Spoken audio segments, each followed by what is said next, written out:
중국이 차세대 항공우주 무기체계 구상을 담은 중국판 스타워즈 계획을 전격 공개하며 우주 굴기를 본격화했습니다. 중국 국영 CCTV 군사 채널은 지난 10일 난티앤문 계획이 현실화하고 있다며 관련 영상을 보도했습니다. 난티앤문 계획은 2017년 중국 군수기업인 중항공업에서 제시한 미래 전력 구상인데 공중과 우주에서 차세대 전투기와 무인기를 이용해 임무를 수행하는 통합 방공 방위 체계입니다. 난티앤문 계획의 핵심 장비는 헬리캐리어인 란야오인데 전체 길이 242m, 날개폭 684m, 최대 이륙 중량 12만 톤으로 설계되고 있습니다. 할리우드 영화 어벤져스에서 작전기지 역할을 하는 공중항공모함 헬리캐리어를 현실화하겠다는 취지입니다. 란야오는 높은 기동성을 갖춘 무인 우주전투기 쉬안위를 최대 88대 탑재할 계획입니다. 쉬안위는 극초음속 미사일을 달고 대기권 밖에서도 전투를 할 수 있다고 채널은 소개했습니다. 중국은 최근 각종 방산 전시회에서 난티앤문 계획에 등장하는 항공우주 무기의 모형들을 공개하고 있습니다. 지난 2024년 중국 국제항공우주박람회에서는 바이디 무인 스텔스기 모형이 공개됐고 지난해 열린 텐진 국제 헬리콥터 박람회에서는 난티앤문 계획에 포함된 수직 이착륙 전투기 모형을 선보였습니다. 란야오 역시 에어쇼에 여러 차례 모습을 드러내면서 구체적인 개발 단계에 들어섰다는 평이 나옵니다. 해당 채널은 난티앤문 계획에 등장하는 무기들이 공기 역학과 엔진, 비행 방식에서 기존의 틀을 깼다고 선전하면서 설계가 아직 컨셉 단계지만 미래 항공우주 기술 발전에 중요한 방향을 제시해준다고 평가했습니다. SBS 김민정입니다. 교수님, 지상에 데이터 센터를 짓는 것보다 우주에 데이터 센터를 쏘아 올리는 게 더 경제성이 있는 순간이 올까요? 네, 그렇게 생각합니다. 적어도 5년, 저는 10년이면 올 거라고 생각합니다. 지난 2일 미국 플로리다 우주군 기지에서 스페이스 X사의 팰컨 9 로켓이 발사됐습니다. 고도 350km에 이르자 무게 6kg, 작은 냉장고 크기의 위성이 분리됐습니다. Star Cloud 1 separation confirmed.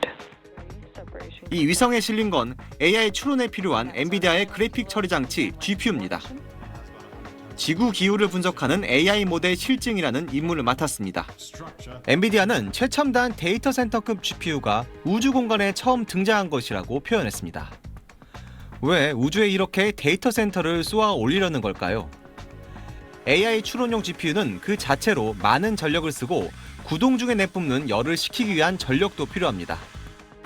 엔비디아가 우리나라에 공급하기로 한 GPU 26만 장 가동에만 1기가와트, 즉 원전 한 기 분량의 전력이 필요하다는 분석도 있습니다. 우주에선 이런 고민이 해결됩니다.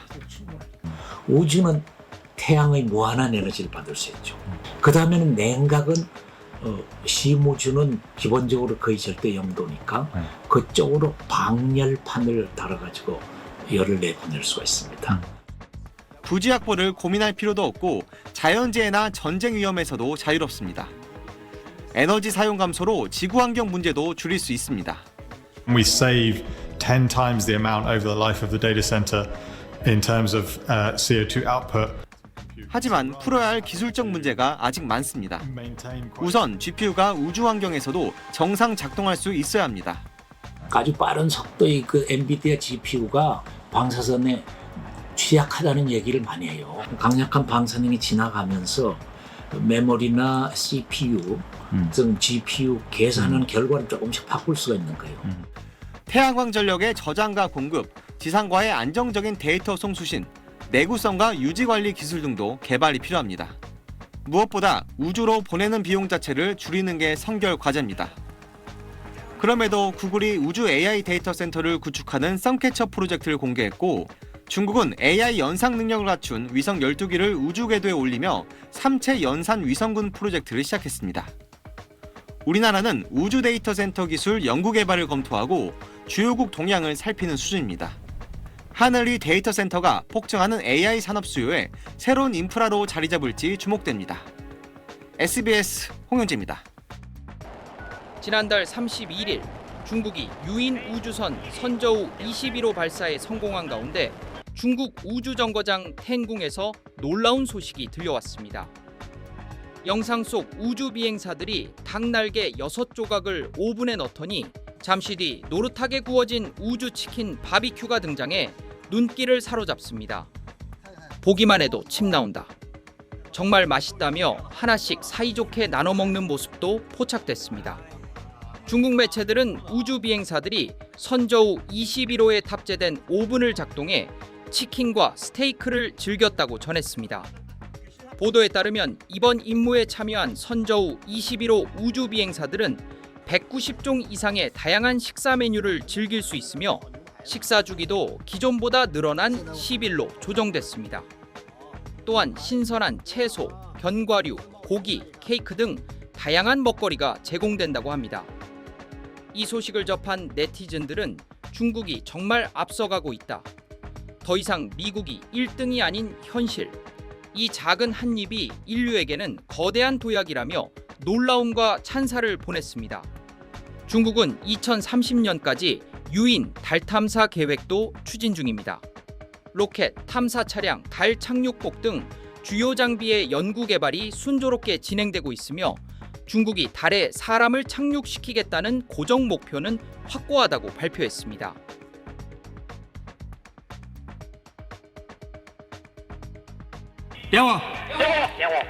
중국의 저궤도 위성 운반 전용 로켓이 첫 발사에 성공합니다. 로켓에 실린 통신 위성도 궤도에 안착했습니다. 위성 몇 개를 실었는지는 공개하지 않았지만 약 7톤, 최대 30여 개의 위성 탑재가 가능한 걸로 분석됩니다.